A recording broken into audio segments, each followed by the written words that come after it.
Hello, welcome to the Heartbreak Stories channel. Today's story is about a man who built everything from the ground up: his career, his home, his marriage. What makes this story different is not just the betrayal, but who was behind it and how far that went. I fired him for being a snake. 2 years later, he had his hands all over my wife like I didn't exist. That was his first mistake. His second was thinking I'd walk away quietly. I don't walk away. I document, I plan, and I make sure every lie has a price tag attached to it. My name is Clayton Merritt. I'm 44 years old, and for the last 11 years I've worked as a regional manager for Caldwell Construction out of Columbus, Ohio. I oversee 6 active job sites, manage contracts, handle subcontractors, and make the calls that keep projects on schedule and under budget. If a crew isn't pulling its weight, I'm the one who has that conversation. I've never enjoyed firing people, but I've never lost sleep over it either, not when it's earned. I met Naomi at a friend's cookout in the summer of 2010. She had this way of laughing with her whole body, shoulders shaking, head thrown back, completely unguarded. I thought she was the most alive person I'd ever seen. We dated for 2 years, married in a small ceremony outside Dayton, bought a house in Westerville, got a rescue mutt named Bruno who immediately claimed the couch as his own. We built something real, or so I believed. The distance crept in the way it always does, quietly, disguised as normal life. Longer hours for me, a new circle of friends for her, conversations that stopped going anywhere. I noticed it, but told myself it was just a season. Every marriage has them. I kept showing up, kept trying. Date nights that felt like job interviews. Flowers she'd acknowledge with a polite thanks and forget by morning. She told me I was smothering her, so I gave her space. Looking back, I handed her a shovel and called it breathing room. I should have trusted what my gut had been telling me for months. That Tuesday, I left the Glenbrook site early. One of my foremen had flagged a concrete delivery issue, and I'd handled it by phone, which meant I was on Route 9 headed home by 4:30 instead of 6. Bruno needed his evening walk, and Naomi had said she'd be working late. Some extended project meeting she'd texted that morning. I missed my exit. Not distracted, not tired.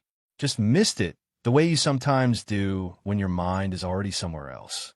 I looped around through the Riverside neighborhood, cutting back toward Westerville on Morse Road. That's when I saw her car. A white Subaru Outback with a small dent in the rear bumper I'd been meaning to fix for a year, parked in front of a brick 2-story on Garfield Terrace I'd never seen before. I pulled over and sat there with the engine running. I knew the address. Not because I'd been there, because I'd seen it in a screenshot I wasn't supposed to see 3 weeks earlier. A calendar notification that popped up when Naomi's phone lit up on the kitchen table. She grabbed it fast. I told myself it was nothing. It wasn't nothing. I turned off the engine, sat for maybe 4 minutes. Then I got out. The front porch light was on. The door opened before I reached the end of the front walk, and there was Naomi, laughing at something over her shoulder, wearing the blue cardigan I'd given her for her birthday. She looked relaxed, happy even, the kind of happy she hadn't looked around me in a long time. Then he followed her out.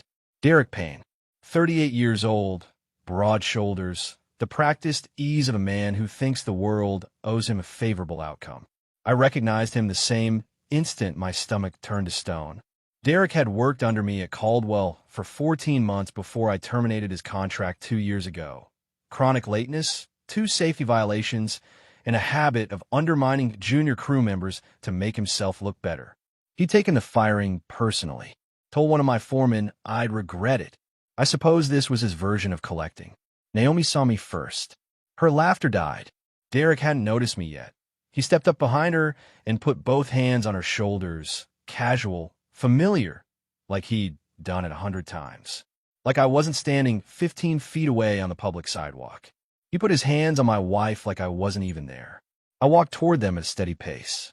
Derek looked up then, and I watched the confidence drain out of his face 1 degree at a time as he registered who I was. He dropped his hands. I didn't raise my voice. I didn't need to. Derek. I let his name sit in the air like a bill come due. Then I looked at Naomi. I'd like you to explain this. She didn't apologize.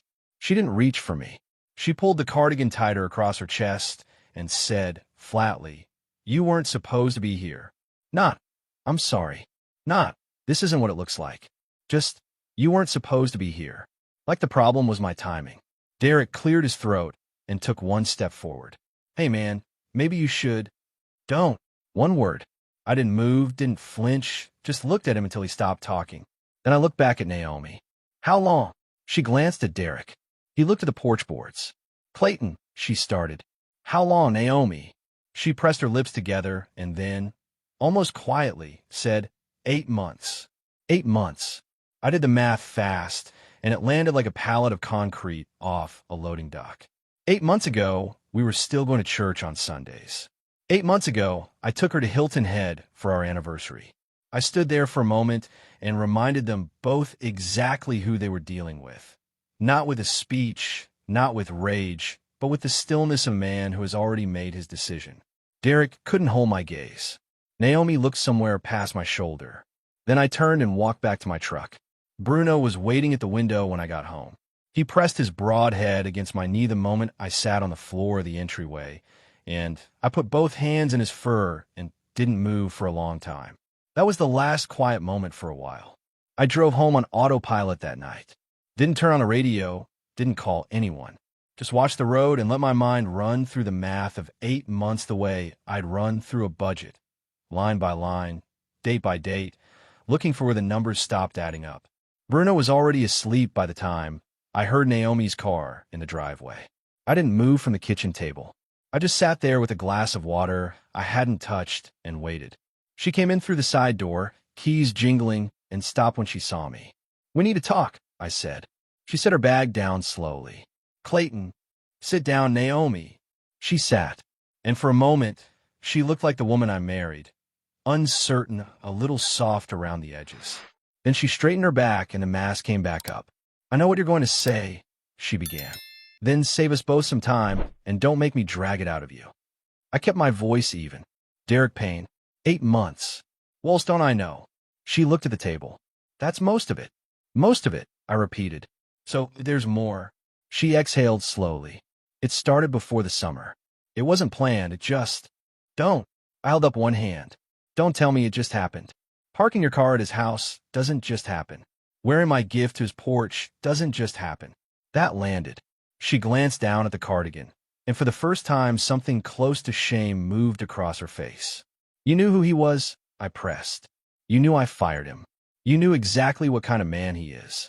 She didn't answer right away. When she did, her voice was quieter. He was different with me. I almost laughed.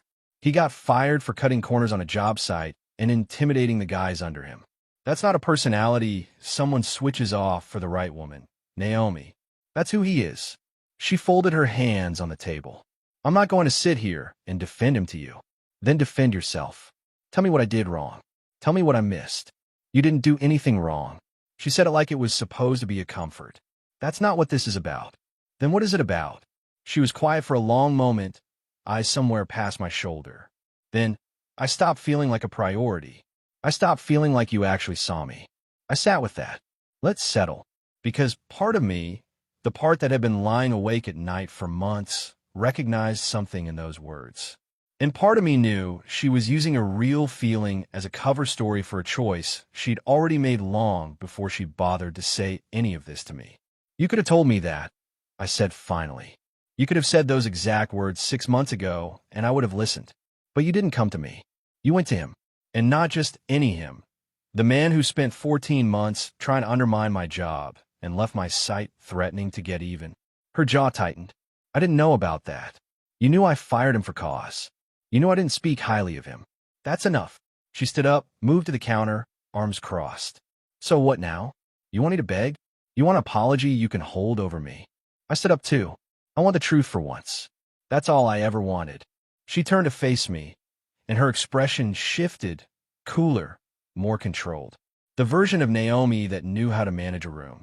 The truth is this marriage stopped working a long time ago. I didn't handle it right. I know that. But you need to accept that we're not the same people who got married and dating. No, I agreed quietly. We're not. Because one of us changed without telling the other.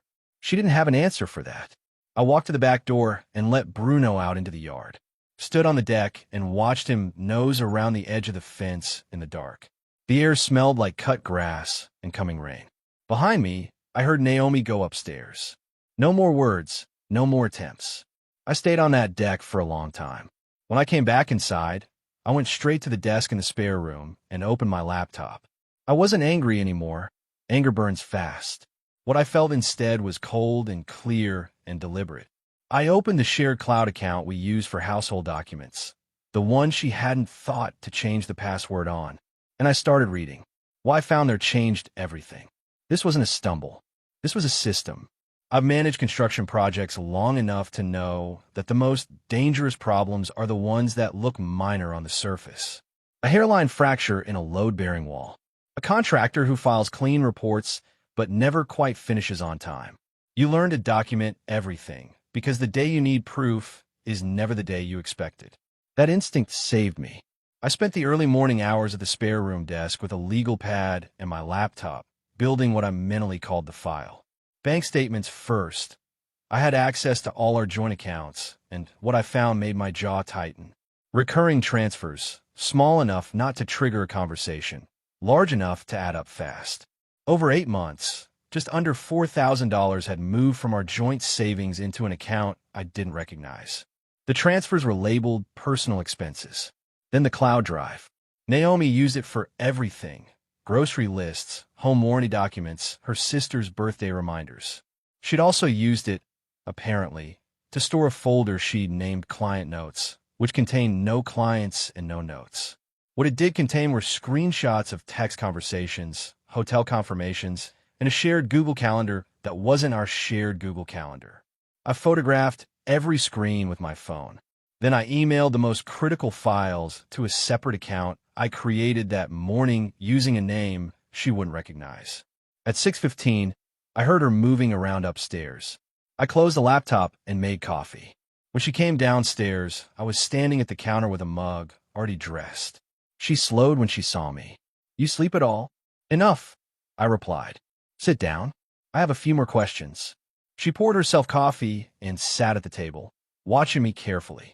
I could see her measuring the room the way she always did before a difficult conversation, deciding how much to give, how much to hold back.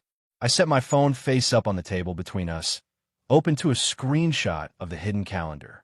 Her eyes went to it and stayed there. "Client Notes folder," I said. "Nice touch." She didn't speak for a long moment. Then, quietly, "How long have you had that?" "Since about 2 this morning." I pulled out the chair across from her and sat down. $4,000, Naomi. 8 months of hotel rooms. Dinners. One weekend in Nashville that you told me was your sister's bachelorette. Her hands tightened around the mug. "Here's what I want to know," I continued, keeping my voice steady and low. "Did you know, when this started, that Derek had threatened to get back at me after I let him go? Did he tell you that?" She looked up then, and the answer was in her face before she opened her mouth. "He mentioned you weren't exactly fair to him," she said carefully. Something went cold in my chest. "He told you I wronged him, and you believe that." "I didn't think." "You didn't think?" I cut in where you didn't want to think. "Because those are two very different things." She set down her mug. "Clayton, whatever Derek's motives were, what I felt was real. I wasn't a pawn in some grudge match. Maybe not intentionally." I stood up and picked up my phone. "But you handed him exactly what he wanted, and you paid for it out of our savings account." She flinched at that. I walked to the door, then stopped and turned back. "I'm going to ask you one more time, and I want a straight answer. Is there anything else I don't know? Any other accounts? Any other arrangements I'm going to find when I keep looking?" She was quiet for several seconds. "Then, no." I nodded once. "Good, because I'm going to keep looking." I drove to the office and spent the morning focused on the Glenberg site reports, because work doesn't stop because your life falls apart, and because staying busy kept the cold thing in my chest from spreading. At noon, I called Owen Burke, my oldest friend, and told him I needed to meet that evening. Owen showed up at my place at 7 with a six-pack and no questions until I was ready. I laid it all out: the discovery, the confrontation, Derek Payne, the money, the calendar. He listened without interrupting, which is one of the things that makes Owen Owen. When I finished, he leaned forward with his elbows on his knees. "What are you going to do?" "I've already started," I said. "About everything documented. I'm calling a lawyer tomorrow." He nodded slowly. You need anything from me? Not yet, but I will. Bruno jumped up beside me on the couch and settled his weight against my leg. Owen looked at him, then back at me. You doing okay? I thought about it honestly. I'm functioning. That's enough for now. He stayed for 2 hours. We didn't talk about Naomi the whole time. We talked about the Bengals, a job site problem I'd been turning over, his daughter's college applications. Normal things. Necessary things. When he left, I sat alone in the quiet house and felt the shape of what was coming. Not with dread, with the kind of focus I bring to a project that has no margin for error. I had work to do. The lawyer's name was Patricia Holt, referred by a colleague who'd been through a divorce 3 years earlier and come out standing. She had an office on North High Street, a firm handshake, and the manner of someone who had heard every variation of this story and still took each one seriously. I sat across from her on Wednesday morning and set a manila folder on her desk. She opened it, scanned the first few pages, and looked up. You put this together last night. 2 nights ago and yesterday, I said. I wanted to come in with something concrete. She turned a few more pages. This is thorough. Bank transfers, time-stamped calendar entries, the hotel confirmations. She paused at the Nashville receipt. All from jointly accessible accounts. Every one. She closed the folder and folded her hands on top of it. Mr. Merritt, based on what you've brought me, you're in a strong position. The financial transfers complicate things for her significantly. Ohio is an equitable distribution state, but documentation of this kind of expenditure matters. We spent 90 minutes going through specifics. The house, in both our names, purchased 6 years ago. The joint savings. My pension through Caldwell. Her part-time consulting income she'd never fully disclosed. By the time I left, the process had officially begun. I drove home feeling something I hadn't expected. Relief. Not happiness, not closure, just the clean sensation of a decision made and locked in. Naomi was working from home that afternoon. She was at the kitchen table with her laptop when I came in, and she looked up with an expression I couldn't quite read. Cautious, maybe, waiting to see which version of me had walked through the door. I set a sealed envelope on the counter beside her. She looked at it without touching it. What is that? Open it, I said. She did. Her eyes moved across the first page slowly, then faster. When she looked up, something in her face had shifted, not the controlled composure I'd been dealing with for days, but something rawer underneath it. You filed already, she said. I retained an attorney this morning. She stood up from the table. Clayton, we haven't talked about whether this is what we both want. I know what I want. I kept my voice level, and I know what you chose. Those two things don't leave a lot of room for a different conversation. She set the papers down. So that's it. You're just done. Naomi. I looked at her steadily. You spent 8 months for $1,000 and every free Tuesday and Saturday building something with a man who took that job specifically because of his grudge against me.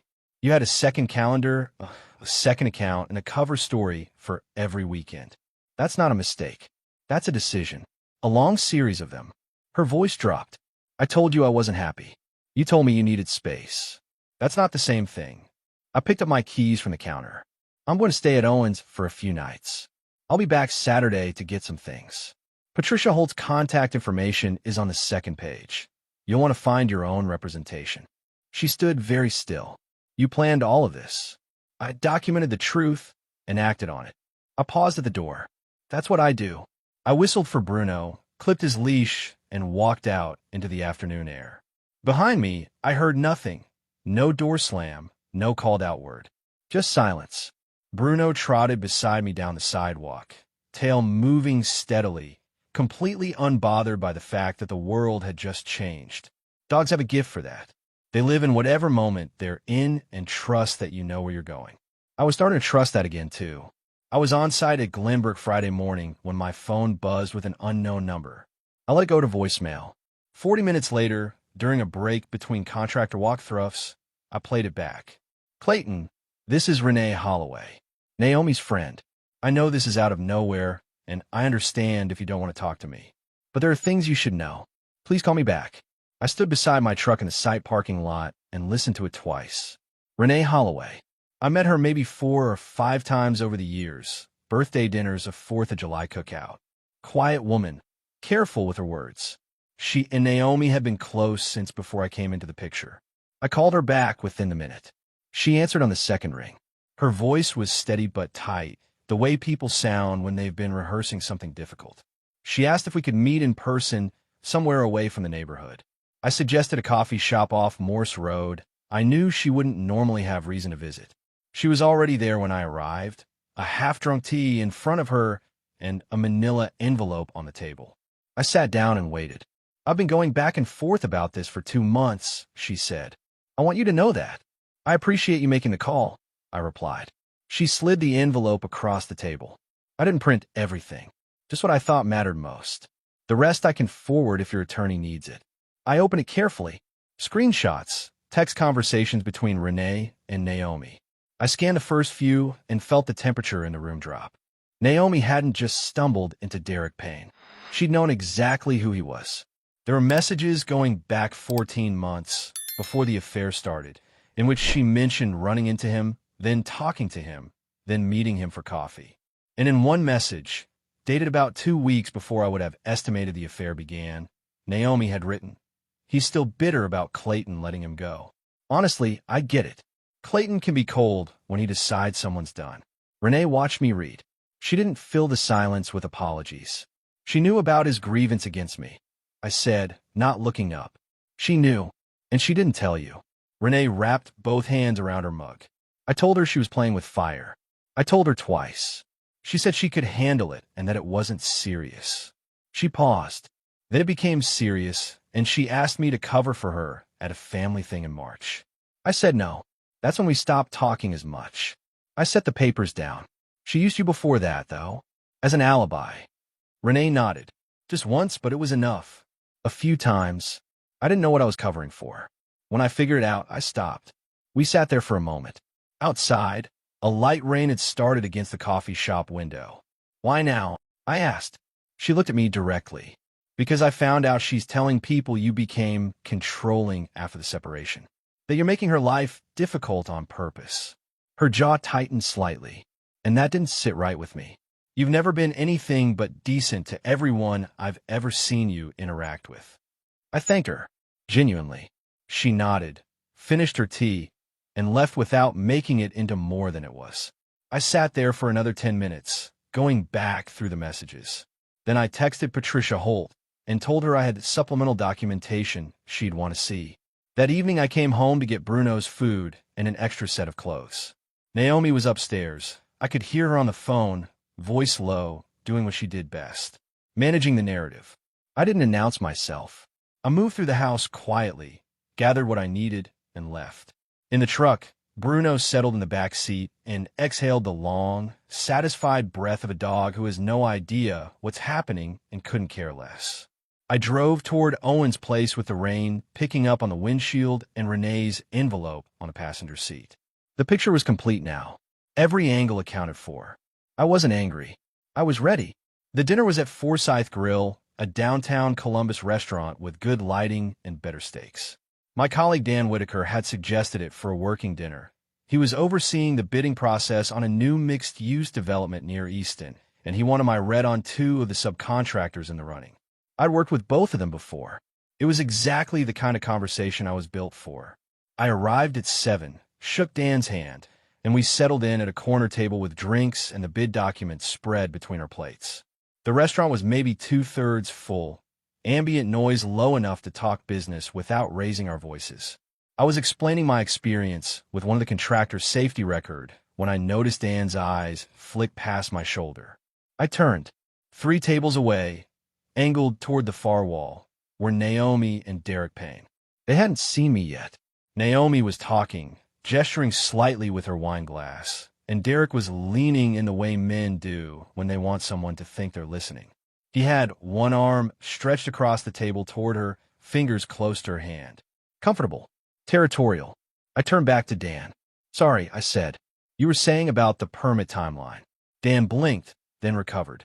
"Right. The county's been running about 6 weeks behind on commercial permits. So I listened, asked the right questions, made the right notes. Somewhere in my peripheral vision, I was aware of the moment Naomi finally looked up and scanned the room, the way people do when a conversation has a natural pause. I was looking down at the bid documents when she found me. I didn't react, didn't look up. Dan was mid-sentence about load-bearing specifications, and I gave him my full attention. About 30 seconds later, I glanced up, not toward their table, just generally, and caught it in one clean frame. Derek had clocked me. His posture had shifted. That loose, self-satisfied ease was gone, replaced by something stiffer, more deliberate. He said something to Naomi. She set down her wine glass. I looked back at Dan and asked him a question about the second contractor's bonding history. He answered. We talked for another 40 minutes, finished our steaks, and I ordered coffee. When the check came, I stood, shook Dan's hand, and buttoned my jacket. I didn't approach their table, but I walked past it on the way to the door, and I made it a point to walk slowly. Derek looked at the table. Naomi held my gaze for 1 second, 2, then looked away. I nodded once, not at her, not at him. Just the measured acknowledgement of a man who sees everything and owes nothing, and walked out into the night air. Outside, I stood at my truck for a moment and breathed. The rain from earlier had stopped. The street was wet and quiet. My phone buzzed. Owen, you still at dinner? I typed back, just leaving. Derek and Naomi were there. 3 seconds. Then in? I smiled for the first time in days. And nothing. I had a good steak. I drove home. Not Owen's place, but home, because the house was still mine, and I was done letting anyone make me feel like a guest in my own life. Bruno met me at the door like I'd been gone a week. I sat on the kitchen floor with him for a few minutes, let the quiet settle around us. The file was growing. The legal process was moving. And tonight, without raising my voice or changing my expression, I had reminded them both exactly what kind of man they were dealing with. That was enough for one evening. The decision to leave wasn't dramatic. I didn't announce it, didn't pack a bag in front of her, didn't make it into a scene. I simply looked at the house one Sunday morning. The photos still on the walls, Naomi's coffee cup on the counter, the whole carefully maintained surface of a life that had been hollowed out from underneath, and decided I needed to step back from it before it started feeling normal. I loaded Bruno into the truck, threw a duffel bag in the back seat, and drove north. I had a friend from an old job site who owned a fishing cabin outside Sunbury, about 40 minutes from Columbus. He'd offered it to me more than once over the years, said the key was under the mat whenever I needed it. I'd never taken him up on it. I texted him Sunday morning, and he replied in under a minute. It's yours. Stay as long as you want. The cabin was small, practical, exactly what I needed. Pine walls, a wood stove that took some coaxing, a back porch that looked out over a narrow creek running through bare November trees. No television. Spotty cell service. Bruno thought it was the best place he'd ever been in his life and spent the first afternoon investigating every inch of the perimeter at full speed. I turned my phone to silent and left it that way. By Monday evening, Naomi had called 11 times. 3 texts from her mother. 2 from a number I didn't recognize that turned out, when I checked, to be Derek Payne's. I stared at that one for a moment, then set the phone face down on the porch railing and watched the creek. He was calling me now. That told me more than anything Naomi had said in days. I called Patricia Holt on Tuesday morning, gave her a contact number for the cabin, and told her to route anything urgent through that line. She updated me on the filing status. Everything was moving cleanly. The financial documentation had done exactly what she said it would do. Naomi's attorney had responded. In the initial tone, Patricia noted with professional understatement, suggested that Naomi had been advised her position was not strong. I spent the days working with my hands. Cleared brush along the creek bank. Replaced 2 rotted boards on the back porch. Chopped enough firewood to last the cabin 3 winters. Physical work, the kind that empties your head and reminds you what your body is actually for. Evenings I read, cooked simple food, let Bruno sleep across my feet by the wood stove. On Wednesday, I called Owen and told him where I was. "How's the reception up there?" he asked. "Bad enough to be useful," I replied. He laughed. "Naomi called me, by the way, yesterday. Said she was worried about you." I waited. I told her you were handling things in your own way and that she should let the attorneys do their jobs. He paused. She didn't love that answer. No, I agreed. She wouldn't. Derek Payne also called me, Owen added, and his voice shifted slightly. Don't ask me how he got my number. He wanted to talk, he said. I told him I had nothing to say to him, and that if he contacted me again, I'd consider it harassment. Something settled in my chest, a quiet, solid satisfaction. Good. Clayton. Owen's tone was serious now. She's starting to tell people things. Mutual friends. The story she's putting out is that you disappeared without warning, and she doesn't know where you are. She knows where I am. She knows I'm safe. She just doesn't know the address. I know that. But people who only hear her side don't. I thought about it for a moment. She can say what she wants. The paperwork tells the real story. I stayed at the cabin through Friday. 5 days total. Not a long time, but long enough. Long enough to sleep without the house's particular silence pressing down on me. Long enough for Bruno to look genuinely disappointed when I loaded him back into the truck. Long enough for Naomi's panic, which Owen confirmed had been escalating all week, to show her own people exactly who she was when she didn't have her composure under control. I drove back into Columbus on Saturday morning. The sky was flat and gray, the kind of November sky that doesn't commit to anything. I stopped at the house to drop Bruno's things and pick up a few files I needed, and Naomi was there. She came downstairs when she heard the door and stopped at the bottom of the stairs. She looked tired.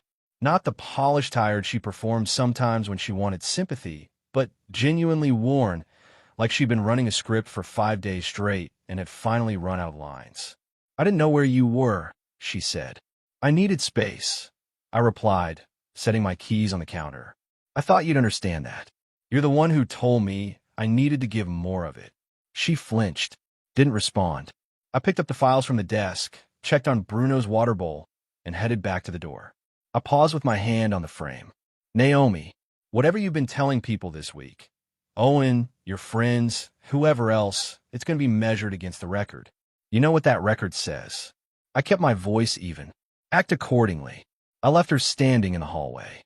Bruno watched me from the couch with the mildly philosophical expression he reserved for moments he didn't fully understand but had decided to trust me on. I gave him a scratch behind the ears and walked out. The silence behind me was hers now. She could do what she wanted with it. The post went up on a Saturday evening. I found out about it from a text from my colleague Dan Whitaker, who sent a screenshot with a simple message. Saw this. Thought you should know.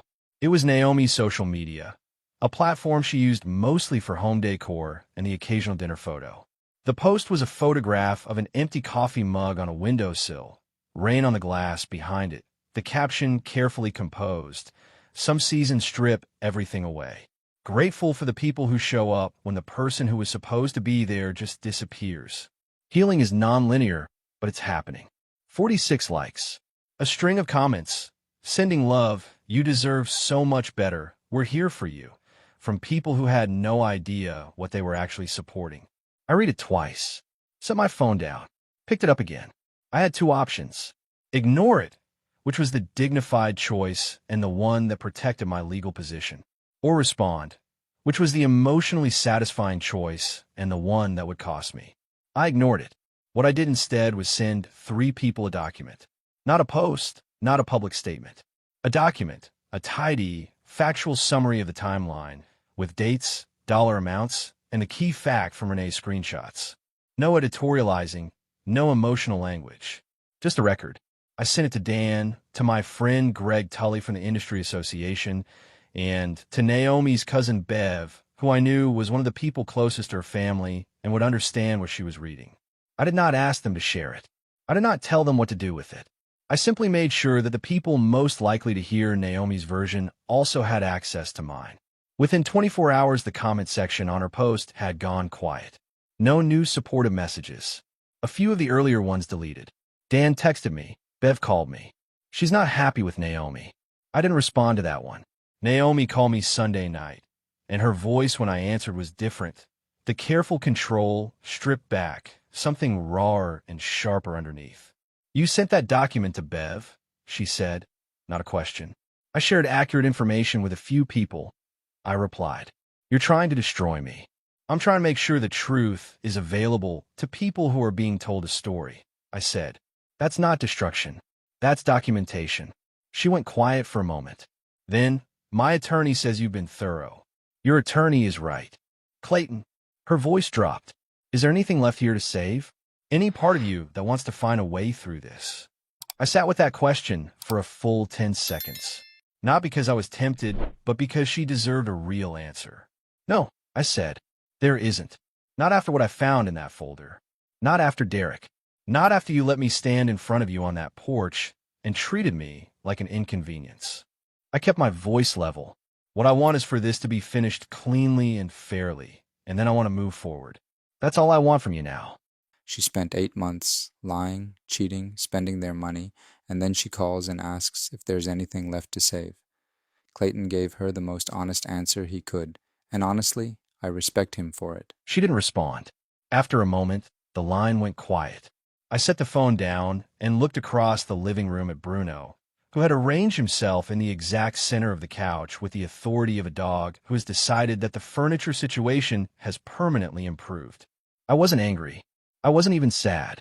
What I felt was something close to clear-headed, the feeling that comes when a long, complicated project finally shows you the path to completion. The path was there. I could see it clearly. I just had to walk it. The call from my mother came on a Wednesday evening, 3 weeks into the legal process.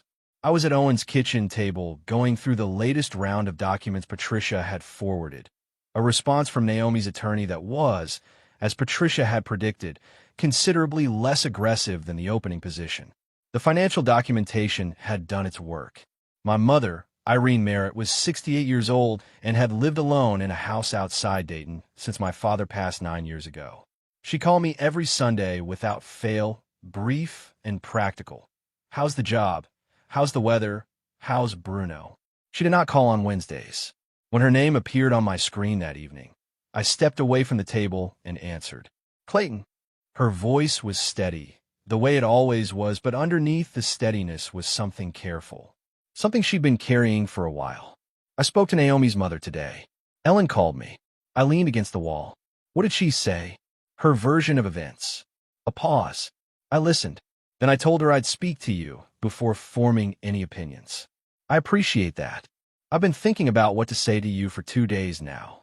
Her voice was quiet.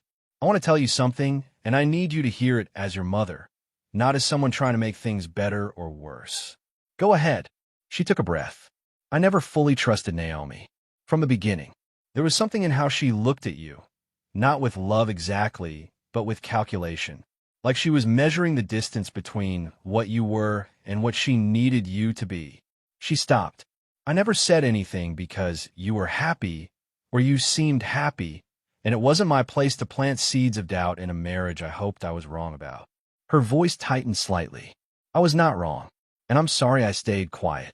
I stood there for a long moment and let that land. Mom, my voice came out lower than I intended. You have nothing to apologize for. I do, she said firmly. You're my son. I saw something, and I said nothing. I don't get to feel clean about that. You're telling me now. Now, it doesn't do much for the last 11 years. It does something for the next 40, I said. She was quiet for a moment. Then I heard her exhale, a long, slow breath, like she'd been holding it for a very long time. You sound like your father when you say things like that. I smiled. Couldn't help it. How is that? Infuriatingly reasonable. A pause, and I could hear the thin edge of a smile in her voice. Are you eating properly up there? Bruno and I are managing fine. That dog eats better than you do, and we both know it. She paused again. Clayton, come home for Thanksgiving. Bring Bruno. I'll make the turkey, and you can fix that gutter on the back of the house that's been pulling away from the eaves since September. I laughed for the first time in what felt like weeks. A real laugh, the kind that comes from somewhere uncomplicated. Deal. We talked for another 20 minutes, about nothing important, about everything necessary. When I hung up, Owen was standing in the kitchen doorway with 2 bottles of beer, having had the good sense to stay out of earshot. He handed me one. Good call. Yeah, I said. Good call. The following week, Patricia informed me that Naomi's attorney had accepted the revised settlement terms. The house stayed mine. The joint savings were divided per the documentation of her unauthorized transfers, meaning her share reflected the amount she'd already removed. Her consulting income had been formally disclosed. The process, which Naomi had initially positioned as something she would contest vigorously, had deflated with the quiet efficiency of a structure that had lost its load-bearing wall. I signed the final documents on a Thursday morning in Patricia's office. Clear sky outside, the first cold snap of the season frosting the window glass. Patricia slid the papers across her desk one by one, and I signed each with the same pen, unhurried. When it was done, she looked at me with something like professional satisfaction. "You handled this well," she said. "Most people don't come in organized. Most people come in with feelings. You came in with a file." "I manage construction projects," I said. "Everything gets documented." She smiled. "Keep that habit." I walked out of her building and stood on North High Street for a moment, hands in my jacket pockets, the cold air sharp against my face. Bruno was at Owen's. Thanksgiving was 4 days away. The house was mine, legally and completely, and I had a gutter to fix in Dayton. I wasn't celebrating. There is nothing to celebrate in the wreckage of 11 years. But there was something to acknowledge, a foundation cleared of everything false, ready for whatever came next. I drove home and took Bruno for a long run through the neighborhood. He was, as always, completely delighted by this. For months after the papers were signed, I repainted the living room. Not because the old color was wrong, but because I needed the room to be mine in a way that went beyond the deed. I chose a deep gray-green, the color of the Ohio River on a cloudy afternoon, and I spent a Saturday doing it myself. Tape drop cloth, 2 coats, the radio on low. Bruno supervised from his spot by the window with the focused concern of a foreman who has doubts about the crew. The photos came down before the first coat went on. Not thrown away. I'm not built for theatrics, but boxed and put in the attic because they belonged to a version of the house that no longer existed, and I wasn't going to paper over them with new paint. I bought 2 new pieces of art from a local market in the short north, abstract landscapes. Things I chose because I liked them and for no other reason. Derek Payne, as it turned out, did not get what he came for. Owen told me in January that Derek and Naomi had ended things, apparently within 6 weeks of everything becoming public. Owen had heard it through a mutual acquaintance who knew someone in Naomi's circle. The story, as it filtered back to me, was that once the glamour of the arrangement dissolved and the legal and social consequences became real, Derek had found the situation considerably less satisfying than whatever revenge fantasy had driven him to it. He'd moved on. Naomi was left with the consequences of her choices and a man who'd used her as a vehicle for a grudge the same way she'd used me as a safety net. I didn't feel satisfaction at that. What I felt was something closer to clarity, the confirmation of what I'd understood the moment I recognized him on that porch. He was never in it for her, and she'd never been honest enough with herself to see it. Naomi had moved to an apartment in a different part of Columbus. Mutual friends reported that she was keeping to herself. I didn't track it closely. She had made her choices and was living with them, which was as it should be. Renee Holloway reached out in February with a brief text. She hoped I was doing well, said she was glad she'd made the call. I thanked her. That was the extent of it. I drove to Dayton for Thanksgiving and Christmas both. Fixed the gutter in November, replaced a section of fence in December, had 2 long evenings with my mother in her kitchen that felt like the best conversations we'd had in years. She fed Bruno more scraps than she'd ever admit to and pretended not to notice when he slept on the good couch. At work, the Easton mixed-use project came through. I was brought on as construction manager for the commercial build-out, the biggest project Caldwell had given me in years. I was on site every morning by 7, moving through the work with the particular energy that comes when your professional life and your internal life are finally pulling in the same direction. I started running again in March. Long routes through Westerville before sunrise. Just me and the empty streets and whatever was left to process. By April, I was running 5 days a week. I'd lost 12 pounds and slept like I hadn't since my 30s. Owen and I had our usual Thursday drinks. He'd started seeing someone, a woman he'd met through a friend of a friend, and he had the particular sheepishness of a man who doesn't quite know how to be happy without apologizing for it. I told him to stop apologizing. He told me I sounded like a therapist. We argued about the Bengals and had another round. Normal things. Necessary things. One evening in late April, I came home from a long site day, fed Bruno, showered, and walked past the hallway mirror on the way to the kitchen. I stopped. I looked at the man in the mirror for a moment. Older than he was a year ago. A little harder around the jaw, a little steadier in the eyes. Not the man who'd stood on a porch in October with 8 months of lies detonating quietly in his chest. Something different. Something that had come through the fire and found its footing on the other side. I wasn't where I thought I'd be at 44, but I was somewhere real. Bruno appeared at my side, leaned his full weight against my leg, and looked at our reflections with the benign authority of a dog who has decided everything is basically fine. I reached down and scratched his ear. He was right. It basically was. Clayton didn't explode, didn't beg, didn't fall apart. He did something harder. He stayed calm, stayed focused, and let the truth do the work for him. And in the end, the truth was enough. If there's one thing this story teaches us, it's that real strength isn't about how loud you can fight back. It's about knowing your worth and refusing to negotiate it away. Thank you for listening. Take care of yourselves, and I'll see you in the next one.